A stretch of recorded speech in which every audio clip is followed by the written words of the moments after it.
Apa? Karena berantem. Karena berantem. Oh iya sih, tadi Ibu Lina teh lihat kalian ya berantem. Kayak yang rebutan gitu di halaman sekolah. Tadi aku merebut baru. Arkana rebut. Oh, ini punya Lego baru. Direbut sama Arkana. Kenapa Arkana merebut punya Ryan? Oh, langsung diambil. Kenapa Arkana ngerebut?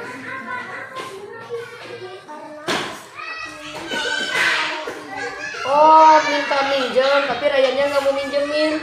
Jadi marah Arkana, berantem lah. Oh gitu. Enak nggak kalau kita berantem? Enggak. Enggak. Kira-kira kalau kita nggak enak dengan berantem itu, apa yang harus dilakukan sama Ryan? Minta maaf. Minta maaf. Kalau minta maaf, ke hatinya jadi tenang nggak? Tenang. Tenang. Kira-kira mau melakukan lagi untuk merebut mainan teman Arkana? Enggak ya, enggak enak ya merebut. Harusnya gimana coba kalau untuk tidak merebut mainan Ryan? Pinjam. Bilangnya baik-baik ya. Ryan, boleh nggak aku pinjam mainannya gitu ya? Harusnya gitu.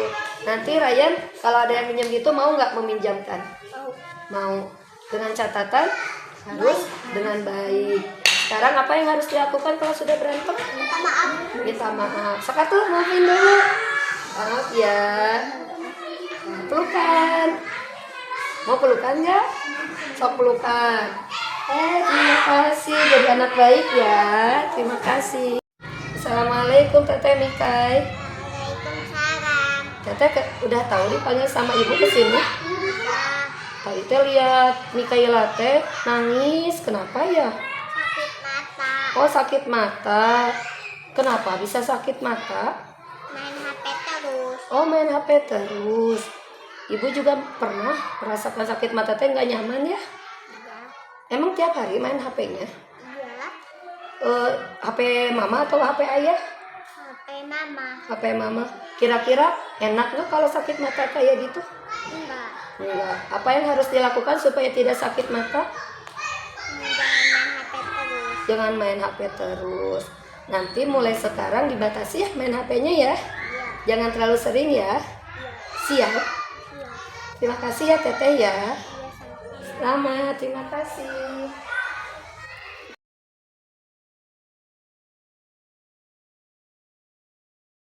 Bismillahirrahmanirrahim. Assalamualaikum warahmatullahi wabarakatuh. Waalaikumsalam warahmatullahi wabarakatuh. Perkenalkan, saya Nurlina Hidayati dari TK Islam Plus Al Aisar. Saya CGP Angkatan 11 Kabupaten Bandung. Hari ini saya insya Allah akan memaparkan presentasi tugas saya dalam aksi nyata ini tentang budaya positif sebagai tugas modul 1.4. Saya aturkan, terima kasih. Nah, ini adalah fasilitator saya yang bernama Ibu Hamidah Yuhan, Master Manajemen Pendidikan. Ini sebagai pengajar praktik saya, yaitu Bapak Iwan Hermansyah, Sarjana Agama, dan saya sebagai peserta CGP Angkatan 11.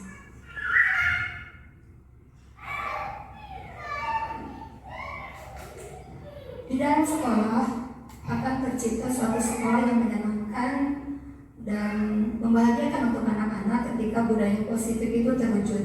Apa itu budaya positif? Budaya positif itu perubahan paradigma belajar.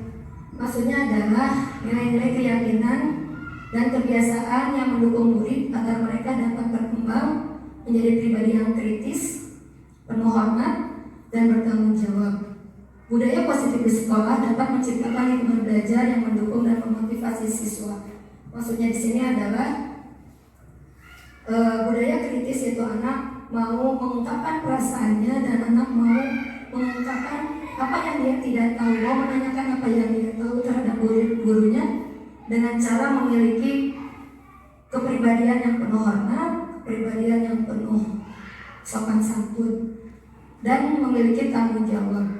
Nah, memiliki tanggung jawab ini memiliki proses yang membutuhkan proses dan membutuhkan waktu yang tidak sebentar.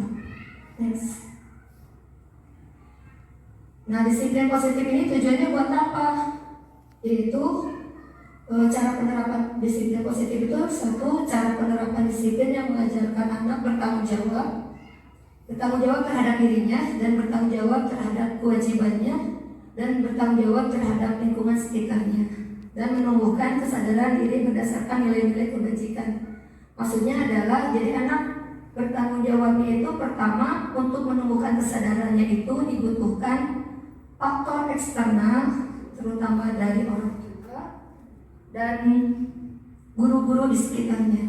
Jadi ini butuh kerjasama yang intens antara orang tua dan guru di sekolah. Bagaimana mewujudkan anak itu bisa bertanggung jawab, minimal bertanggung jawab terhadap dirinya sendiri, atau misalkan dia bertanggung jawab terhadap barang-barang yang dia milikinya, sehingga ketika dia membutuhkan, dia tahu tempatnya di mana, dia tahu apa yang harus dilakukan terhadap barang-barangnya tersebut. Yang selanjutnya lebih ke arah disiplin dari yang dapat mengontrol diri dalam melakukan segala tindakan. Jadi anak itu menyadari dalam dirinya sendiri bahwa seperti contoh ketika mau memukul teman, ketika dia kesal apa yang harus dia lakukan gitu. Sekarang anak-anak itu butuh arahan dan bimbingan orang tua dan guru, karena anak belum tahu cara menyampaikan perasaannya. Ada anak dengan cara memukul atau dengan cara mencubit itu mengungkapkan perasaannya karena ingin diakui, ingin punya teman gitu ya. Yang selanjutnya dapat membuat murid memahami dan menyadari berdasarkan motivasi internal, bukan akibat paksaan, pujian atau hukuman. Maksudnya di sini adalah kesadaran itu tumbuh dari dirinya sendiri, bukan dari paksaan orang tua, bukan dari pujian, bukan dari hukuman. Terkadang ada anak yang melakukan sesuatu itu karena ingin dipuji. Si bager, si soleh, si pintar gitu ya, si cantik dan yang lain sebagainya. Atau hukuman, awasnya kamu tadi beresan bakal begini-begini gitu. Kalau nggak kalau diberantakin bakal nanti mama hukum, nggak dikasih uang jajan, main HP dan yang sebagainya. Nah, akibat pujian dan hukuman serta paksaan ini memang dampaknya tidak baik untuk anak-anak. Next. Yang selanjutnya, motivasi perilaku manusia menurut Dian Lugose dalam bukunya Restructuring School Discipline menyatakan ada 3 motivasi perilaku manusia. Yang pertama, untuk menghindari ketidaknyamanan atau hukuman. Jadi anak itu bagaimana caranya supaya tidak melakukan pelanggaran itu, salah satunya yaitu untuk menghindari ketidaknyamanan atau hukuman dari orang-orang sekitar atau orang-orang dewasa. 2, untuk mendapatkan imbalan atau penghargaan dari orang lain. Aku mah tepat waktu karena aku selalu dapat bintang dari bu guru.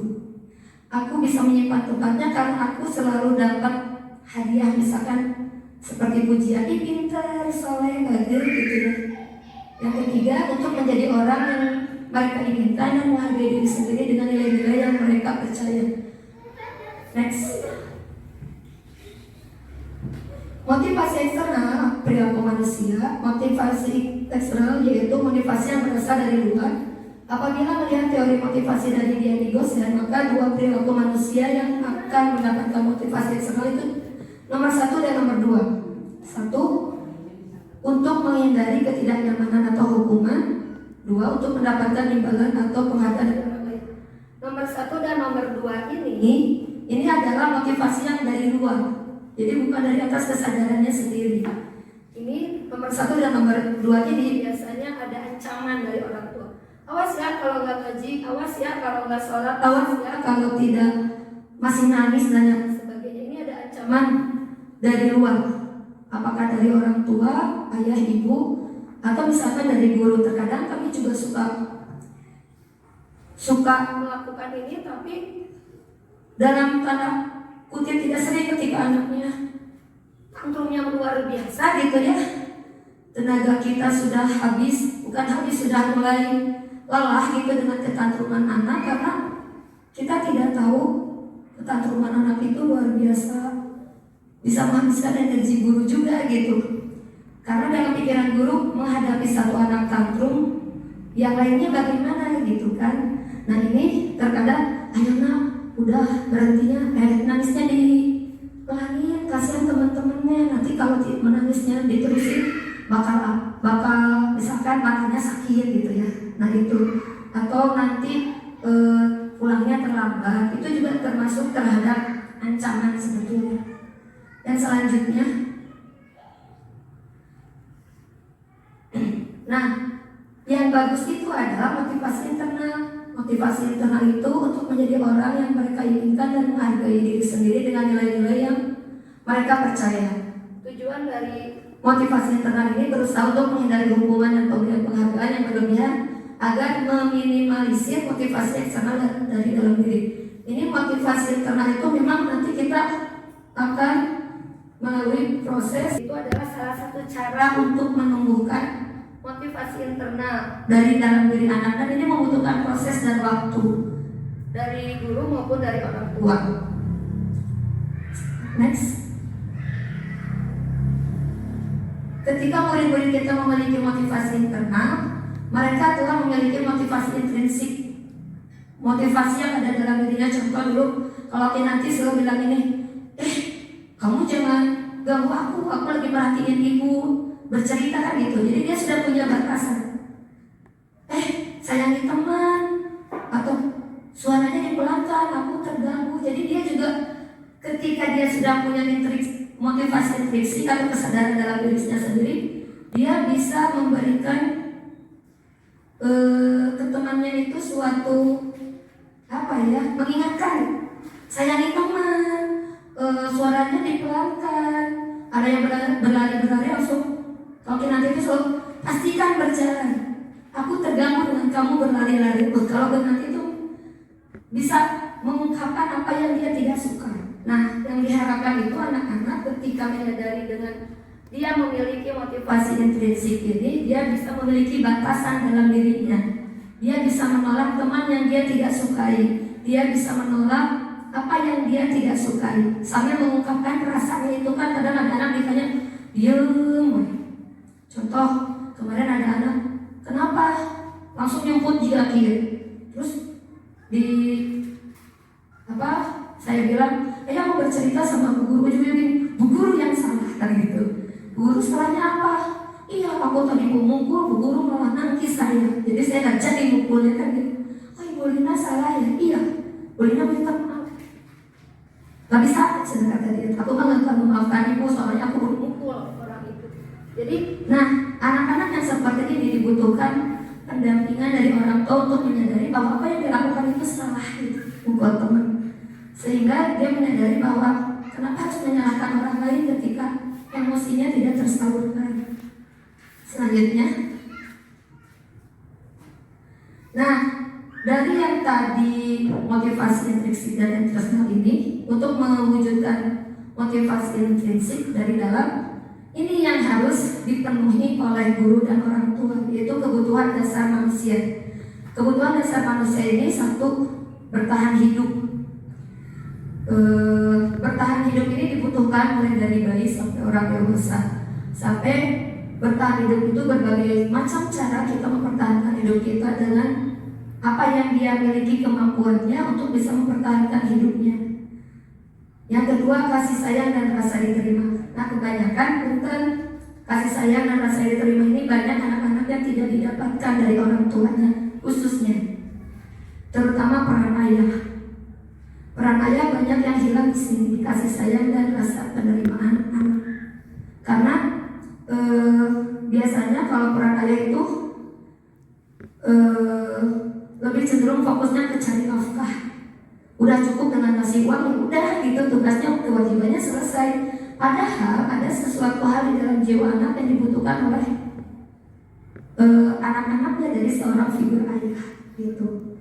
Nah, sekarang ini kan Indonesia termasuk negara ketiga fatherless ya, kehilangan negara ketiga yang kehilangan sosok ayah, sehingga tidak heran kalau kriminalitas di antara kaum remaja itu semakin banyak dan meningkat karena ini kasih sayang dan rasa diterimanya itu gitu. Jadi ketika anaknya berbuat salah, disiksanya teh masya Allah gitu ya. Terus kadang seorang ayah pulang kerja gak pernah nanya perasaan si anak.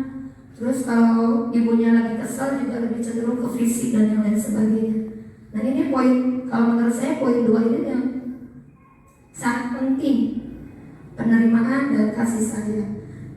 Kasih sayang itu tidak hanya ketika anak kecil saja, tapi ketika dewasa pun pemenuhan bahasa cintanya itu yang harus dipenuhi. Jadi ibu-ibu di sini, kalau boleh saya sarankan harus mengetahui bahasa cinta anaknya. Bahasa cinta anaknya itu apa? Apakah dengan kata-kata? Apakah dengan hadiah? Apakah dengan me time, kebersamaan? Apakah dengan hadiah kebersamaan atau sentuhan? Nah, bahasa cinta ini yang harus diberikan kepada anak-anak, karena setiap anak itu bahasa cintanya beda-beda gitu, nggak sama. Termasuk orang dewasa bahasa cintanya juga pasti bakal beda-beda. Yang ketiga yaitu kebutuhan dasar manusia itu kesenangan. Nah, kesenangan ini kita harus mungkin kalau saya pribadi berpendapat kesenangan itu kita harus punya me time. Anak berikan me time-nya untuk anak. Contoh anak dari 0 sampai 8 tahun itu bermain, ya sudah bermain saja gitu, penuhi kebutuhan vitaminnya itu bermain, itu kesenangan anak itu bermain. Tapi dengan catatan tetap harus ada aturannya. Kalau bermain tidak kata mungkin harus bermain ya bermain tidak, tapi tetap ada aturan di situ. Jadi maksudnya kesenangan di sini kalau untuk anak usia dini, untuk anak TK itu adalah bermain. Kalau ibu-ibu ya kembali ke masing-masing, bisa belanja. Senang ada mau belanja, mau dikasih uang 10 juta dibelanjakan gitu. Mama, nah itu senang banget. Terus mintanya kayak ke salon, ya Bu ya, kalau ibu-ibu mah. Terus apalagi Bu, ketemu sama teman-teman gitu kan. Terus apalagi kalau kesenangan orang dewasa, nonton ke kafe gitu. Kalau dulu masa lalunya sering ke kafe ngopi gitu. Nah ini kesenangannya memang harus dipenuhi gitu. Kalau tidak ya akan terjadi sesuatu dalam dirinya. Penguasaan itu jantan kebutuhan dasar yang harus dipenuhi, yaitu penguasaan. Jadi ada sesuatu yang ini aku gitu, ini aku, tapi tetap harus dengan koridor atau aturan-aturan yang jelas untuk penguasaan ini. Yang kelima adalah kebebasan. Nah, kebebasan pun ini menjadi kebutuhan dasar manusia. Jadi maksud kebebasan itu adalah tidak ada paksaan terhadap anak yang menjurus ke negatif. Misal contoh kayak tadi lagi kan, kebebasan bermain, silakan anak bermain apapun selama permainan itu positif gitu ya. Kebebasan ini kalau menurut saya kebebasan yang tetap harus ada aturan, harus ada reward dan punishment juga. Jadi tidak kebebasan kebablasan kayak jam tidur. Anak TK itu masih ada jam tidurnya jam 12 malam. Kan bebas kata ibu. Iya tuh udah jam 12 tidur mah sudah bukan untuk anak-anak. Menurut kesehatan juga jam 10 itu harus sudah tidur, karena jam 11 ada reproduksi tubuh kita yang mengeluarkan racun. Kayak liver tuh jam 11 malam sudah sudah ditoksik gitu, udah dibuangnya racun-racunnya. Next. Selanjutnya, kebutuhan dasar manusia itu tadi sudah dijelaskan. Yang kedua, manusia juga butuh dunia berkualitas. Nah, dunia berkualitas ini adalah gambaran dunia berkualitas adalah unik dan spesifik untuk setiap orang. Jika Anda bisa hidup di dunia berkualitas hidup Anda akan sempurna buat Anda, tapi sayangnya Anda tidak bisa tinggal di sana selamanya. Nah, dunia berkualitas itu adalah tempat khusus dalam pikiran sih, bukan dunia nyata yang sebenarnya yang kita sedang jalani. Tempat menyimpan gambaran representasi dari semua yang inginkan. Kebutuhan dasar bersifat lebih umum dan universal, sedangkan dunia berkualitas lebih unik dan personal. Untuk masuk ke dunia berkualitas, syaratnya adalah bahwa sesuatu itu harus terasa sangat baik bagi Anda dan memenuhi setidaknya satu atau lebih kebutuhan dasar Anda. Jadi maksud dunia berkualitas itu adalah kebutuhan dasar Bapak dan Ibu di sini terpenuhi, kebutuhan dasar 5 tadi itu gitu, diantaranya. Misalkan kebutuhan dasar ibu lebih dominannya misalkan tadi kebebasan. Nah kebebasan itu ibu merasa tenang, merasa bahagia, merasa nyaman gitu. Karena kalau menurut saya sih 5 kebutuhan dasar ini jarang ya yang hampir terpenuhi semuanya gitu.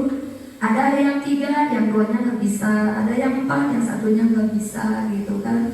Dengan berbagai faktor yang membuat kita tidak terpenuhinya kebutuhan dasar manusia itu. Next.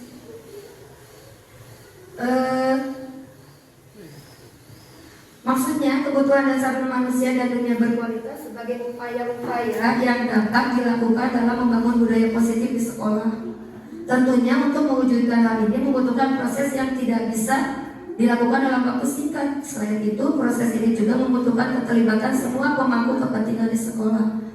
Jadi, kebutuhan dasar dan dunia berkualitas ini memang tidak ujuk-ujuk ada. Karena ketika saya berusaha mencoba bertanya kepada anak-anak punten yang selalu gelutan gitu ya, yang selalu main, yang satu nyolek, bagasnya pukul, yang satu nyubit, bagasnya gebuk gitu kan. Ternyata ketika ditelisik dan mencari informasi tentang anak tersebut, ternyata anak tersebut ada 5 kebutuhan dasarnya yang tidak terpenuhi gitu. Contoh kayak tadi rasa kasih sayang dan penerimaan. Ibunya kasih sayangnya penuh, penerimaannya penuh, tapi dari ayah gitu. Udah di rumah masih ayahnya teh pulang kerja tidur gitu kan. Pulang kerja tidur diem, pulang kerja tidur diem gitu kan. Jadi si anak teh nggak pernah ditanya perasaannya. Selanjutnya, yang selanjutnya adalah ini tentang 5 posisi kontrol. Baik orang tua maupun guru, kita memiliki 5 posisi kontrol. Yang satu sebagai penghukum, kedua pembuat merasa bersalah, ketiga menjadi teman, pemantau dan manajer.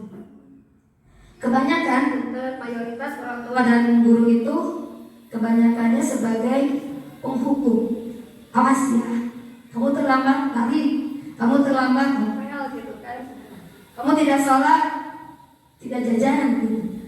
Nah, seorang penghukum bisa menggunakan hukuman fisik maupun verbal. Orang-orang yang menjalankan posisi penghukum senantiasa mengatakan bahwa sekolah memerlukan sistem atau alat yang dapat lebih menekan murid-murid lebih dalam lagi.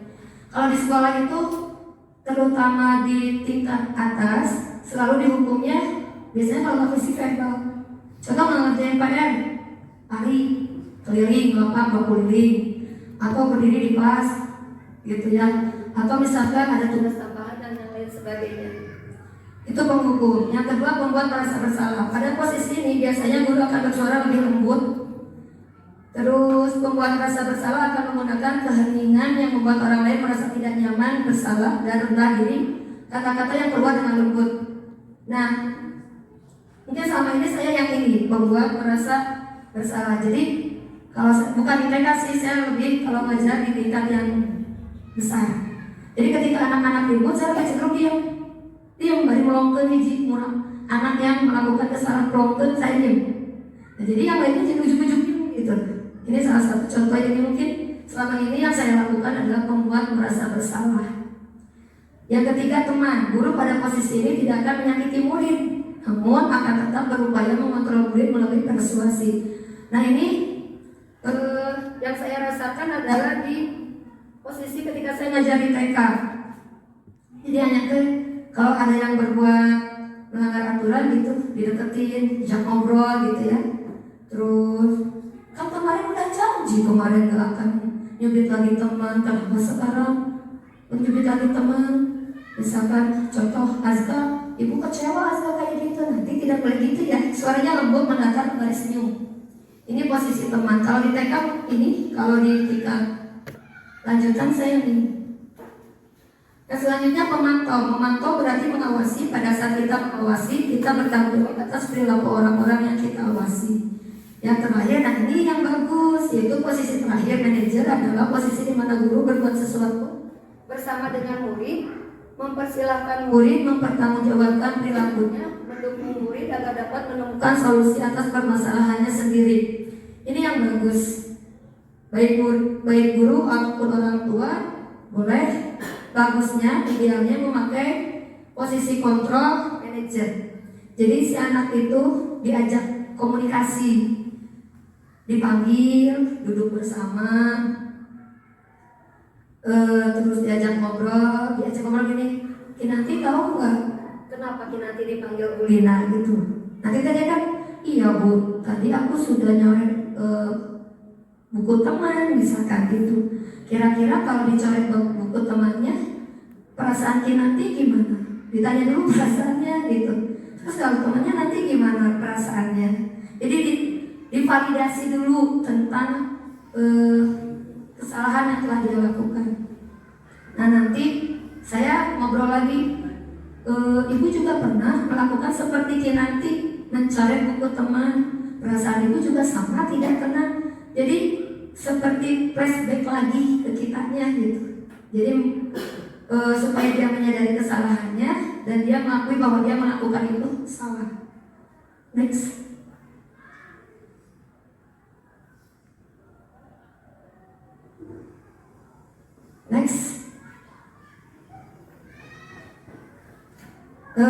Yang tadi posisi manajer itu intinya adalah bagaimana caranya supaya anak satu menyadari kesalahannya. Yang kedua, anak bisa merasakan yang telah dia lakukan atas kesalahannya itu perasaannya gimana. Yang ketiga, nanti dia akan, oh iya saya salah dan saya harus melakukan, oh iya saya harus minta maaf. Nah gitu. Jadi supaya dia menyadari kesalahannya dan akhirnya dia bisa melakukan apa yang harus dia lakukan terhadap kesalahannya. Yang selanjutnya itu tentang keyakinan sekolah atau kelas. Di sini guru berperan dalam mewujudkan terbentuknya keyakinan sekolah atau kelas dengan adanya kesepakatan antara murid dan guru. Keyakinan sekolah atau kelas berupaya memperkuat pernyataan universal yang mudah diingat, dipahami dan harus diterapkan dalam lingkungan sekolah. Keyakinan sekolah ini seperti peraturan yang ada di kelas. Contoh, misalkan anak-anak kalau sudah menggunakan alat tulis, simpan lagi di tas ini ya. Itu sebuah keyakinan sekolah atau keyakinan kelas atau peraturan kelas yang harus ditaati dan dipatuhi oleh murid. Dan ini pun harus disepakati oleh guru dan murid. Tidak bisa hanya gurunya saja. Nanti sepakat nggak kalau alat-alat tulisnya disimpan lagi ke tempatnya? Sepakat Bu, yakin dengan kesepakatan ini? Iya, baru. Nanti kalau ada yang melanggar, apa yang harus dilakukan? Nah gitu. Jadi memang kesepakatan ini dilakukan oleh murid dan guru. Ini bisa diterapkan di rumah antara ibu dan anak gitu. Bisa beberapa keyakinan atau peraturan yang akan selalu diterapkan di rumah atau di sekolah. Next. Nah ini tadi segitiga restitusi dalam penyelesaian masalah. Guru yang berperan sebagai manajer menggunakan segitiga restitusi dalam penyelesaian masalah melalui 3 tahapan, yaitu menstabilkan identitas, validasi tindakan yang salah, dan menanyakan keyakinan. Tujuannya untuk menghasilkan murid yang mandiri dan bertanggung jawab. Maksudnya adalah murid ketika melakukan kesalahan, dia bisa mempertanggungjawabkan kesalahannya dan bisa merefleksikan kesalahannya sehingga dia tidak melakukannya lagi. Selanjutnya, nah ini segitiga restitusi menstabilkan identitas itu kata-kata yang diucapkan oleh kita sebagai manajer atau sebagai orang tua. Kata-katanya adalah untuk supaya tidak terpuruk si anak itu karena sudah melakukan kesalahan. Kata-katanya adalah setiap orang pasti pernah melakukan kesalahan. Terus kamu bukan satu-satunya yang pernah melakukan ini. Misalkan pernah mukul, tadi temen kamu juga kemarin ada kok yang mukul ini gitu kan. Jadi supaya dia tidak merasa bersalah yang berkepanjangan. Nah ini yang jadi masalah itu adalah sudah mana melakukan kesalahan, terus sama kita terus dihukumi bahwa dia menjadi pelakunya gitu, sehingga memberikan trauma yang berkepanjangan sampai dewasanya. Yang kedua, pertanyaan selanjutnya adalah ketika anak sudah mengakui kesalahannya ya, dengan pertanyaan seperti ini, Pertanyaan kedua yaitu validasi tindakan yang salah. Kamu pasti punya tujuannya. Kenapa muncul di Azkia gitu? Tujuannya apa? Masalahnya apa gitu? Terus cara yang lebih efektif untuk mendapatkan apa yang kamu butuhkan dari teman tadi. Apa sih yang kamu inginkan dari Azkia sehingga kamu nyumbang? Gitu. Tujuannya apa? Ya aku kesal bu. Maksudnya karena apa? Terus ada pertanyaan seperti itu. Yang selanjutnya menanyakan keyakinan. Kamu ingin menjadi orang yang seperti apa? Kalau kamu selalu melakukan, kalau kamu selalu nyubit teman kamu, apa sih yang kamu inginkan? Ingin jadi apa ke depannya? Gitu. Terus nanti perasaan teman kamu bagaimana? Kecewa bu, iya. Terus perasaan kamu gimana kalau sudah nyubit? Nah, itu ditanyakan terus perasaannya. Terus setelah itu sama kita diberi kesadaran bahwa apa yang harus kamu lakukan setelah kamu menyakiti teman kamu. Gitu. Udah menyubit teman kamu, apa yang harus kamu lakukan? Minta maaf bu. Mau tidak mau minta maaf sekarang? Mau bu, coba minta maaf bu sama temannya. Jadi ketika kesadaran itu muncul untuk meminta maaf, itu yang harus kita apresiasi. Kamu hebat lah, sudah bisa mengakui kesalahan. Yang kedua, kamu sudah berani untuk minta maaf. Selanjutnya sudah. Nah ini bu kata-katanya untuk menstabilkan dulu lagi tindakan yang salah itu. Berbuat salah itu tidak apa-apa. Yang kedua, tidak ada manusia yang sempurna. Saya juga pernah melakukan kesalahan seperti itu. Kita bisa menyelesaikan ini. Bapak atau ibu tidak tertarik mencari siapa yang salah, tapi Bapak ingin mencari solusi dari permasalahan ini. Kamu berhak merasa, kamu berhak kok nyubit gitu kan, kamu berhak kok mukul. Terus apakah kamu sudah menjadi teman yang baik untuk dirimu sendiri? Ketika kamu nyubit, kamu sudah baik belum pada dirimu sendiri? Kalau di kelas B1 itu selalu bilang, Bu guru, tadi si itu ke aku bilang bodoh. Saya bilang, jadi yang bodoh siapa? Dia. Akhirnya dia senyum lagi. Bu guru, tadi ke aku bilang hitam. Ya gak apa-apa. Jadi yang hitam siapa? Iya bu yang bilang. Ya udah, akhirnya dia senyum kembali gitu ya. Jadi memang harus ada dialog atau komunikasi antara guru dan murid atau antara orang tua dengan anak di rumah. Ketika anak-anak membuat kesalahan, jangan dulu, kalau kata orang tua jangan dulu dicarikan habis-habisan gitu ya, tanpa tahu yang menyebabkan dia melakukan kesalahan itu apa gitu ya. Bisa jadi anak kita bukan yang mengawali. Akhirnya ketika kita tidak mengawalinya, anak kita sendiri, oh pantesan anak kami nyiwit dia ada situ nak gitu gitu. Nah dari situ kita sebagai orang tua harus jadi manajer yang baik. Selanjutnya, yang kedua, validasi tindakan yang salah. Berdasarkan prinsip setiap perilaku berupaya memenuhi suatu kebutuhan tertentu, guru akan bergeser dari pemikiran stimulus respon menjadi proaktif.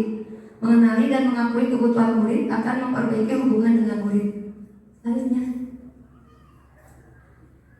Nah, kalimat-kalimat di bawah ini mungkin terdengar asing, namun bila dikatakan dengan nada tanpa menghakimi dan memvalidasi kebutuhan mereka, apa itu kata-katanya? Satu, padahal kamu bisa melakukan yang lebih buruk dari ini ya. Yang kedua, kamu pasti punya alasan mengapa melakukan hal itu. Yang ketiga, kamu patut bangga pada dirimu sendiri karena kamu telah melindungi sesuatu yang penting buatmu. Yang keempat, kamu boleh mempertahankan sikap itu, tapi kamu harus menambahkan sikap yang baru dan sikap yang baik. Ini kata-kata ketika anak sudah tadi mengakui kesalahan itu. Kamu sebetulnya bisa kok bibit yang lebih kencang lagi gitu kan? Kalau mau di lebih konkretkan lagi. Next. Menanyakan keyakinan, murid akan diberi pertanyaan-pertanyaan bermakna untuk memunculkan motivasi secara implisit dari dalam, mampu mengaitkan keyakinannya dengan tindakan yang salah. Next. Nah ini pertanyaan untuk tahap ketiga.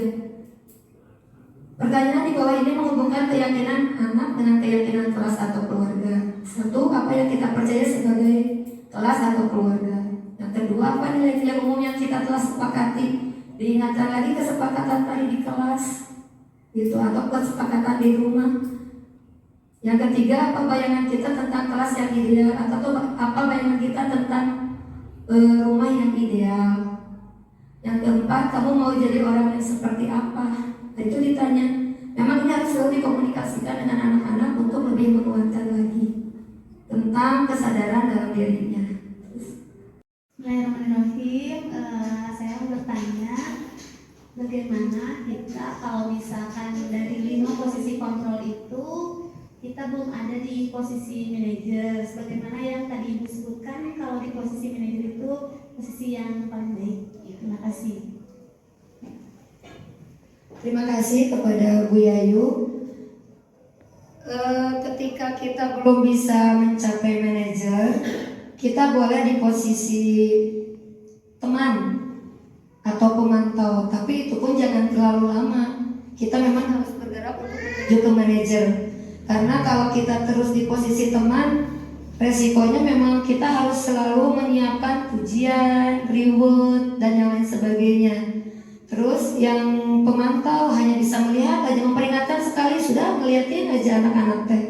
Nah, tapi kita harus berusaha menuju ke manajer. Terus kita belajar, insya Allah kita bersama-sama belajar untuk mencapai manajer dengan cara bertahap, minimal tidak mencapai 3 tahap tadi. Kita minimalnya 2 tahapan dulu. Misalkan tahap 1 validasi tadi ya tentang kesalahan anak. Terus yang kedua itu dulu aja gitu maksudnya. 3 kan idealnya 3 tahap paling. Gimana caranya supaya anak menyadari kesalahan, menyadari anak bisa merefleksikan diri atas kesalahannya dan apa yang harus dia lakukan setelah melakukan kesalahan. Nah, ini sih idealnya baik seorang guru maupun orang tua di rumah. Yang minimal antara teman dan pemantau lah. Nah, kalau yang ini sudah harus mulai dihapus sih, menghukum dan pembuat merasa bersalah. Paling enak kalau pembuat merasa bersalah itu larinya ke silent treatment. Kalau menurut saya sih didiamkan itu kan paling gak enak ya, ke silent treatment itu. Nah, jadi ini pun yang nomor 3 dan 4, teman atau pemantau ini boleh, cuman jangan terlalu lama saja. Kita harus terus berproses menjadi lebih baik lagi. Terima kasih. Ada yang mau bertanya lagi? Terima kasih. Salam dan bahagia. Semoga kau selamat, semoga kau bahagia, semoga kau disayangi. Terima kasih atas perhatiannya dan terima kasih atas kehadirannya. Cukupkan sekian penyampaian dari saya tentang budaya positif. Mudah-mudahan kita semua bisa melakukan ini semua. Oh ya Ibu, tadi yang segitiga restitusi itu Ibu bisa terapkan ke suami juga atau ke istri, gitu ya. Jadi Ibu bisa melakukan 3 tahap untuk kalau ada permasalahan, Ibu bisa melalui tahapan ini ke suami atau ke pasangan masing-masing dan anak-anak di rumah. Mudah-mudahan ini semua menjadi jalan kita menjadi lebih baik lagi ke depannya. Dan kita bisa bekerja sama antara orang tua dan guru untuk mewujudkan anak-anak yang lebih positif, anak-anak yang memiliki karakter baik, anak-anak yang kritis, anak-anak yang inovatif, dan anak-anak yang memiliki imajinasi yang luar biasa. Mohon dukungan dan doanya. Terima kasih. Assalamualaikum warahmatullahi wabarakatuh. Waalaikumsalam.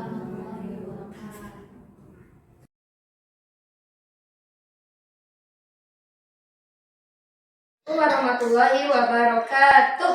Waalaikumsalam warahmatullahi wabarakatuh. Tepuk semangat.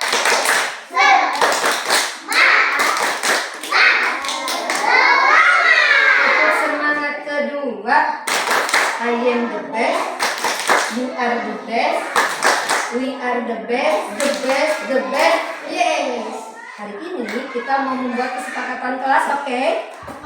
Siap. Yang pertama, kendalikan suaranya. Yang kedua, kendalikan gerakannya.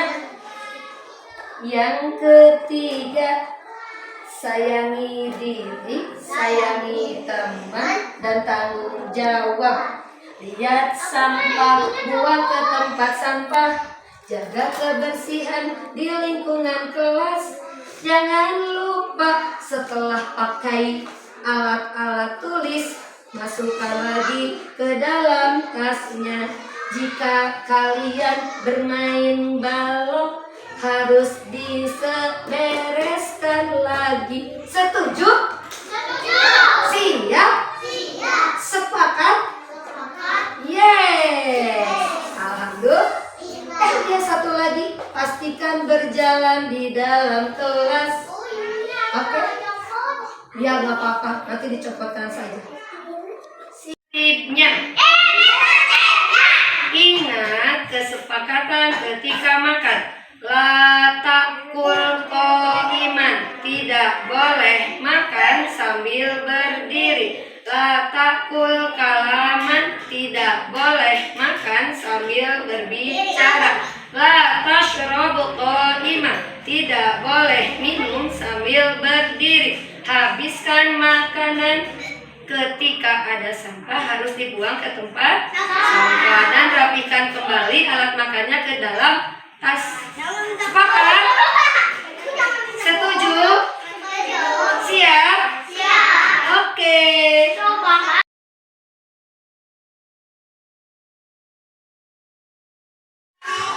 Halo, nama aku Askia, kelas B1. Halo, assalamualaikum. Aku ada B1. Halo, nama aku Putri, aku kelas B1.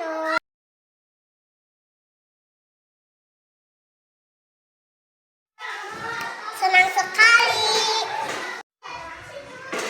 Bahagia sekali.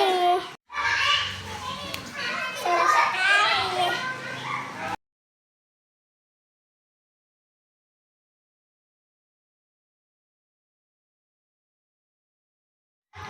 Sangat penting. Penting banget. Penting sekali.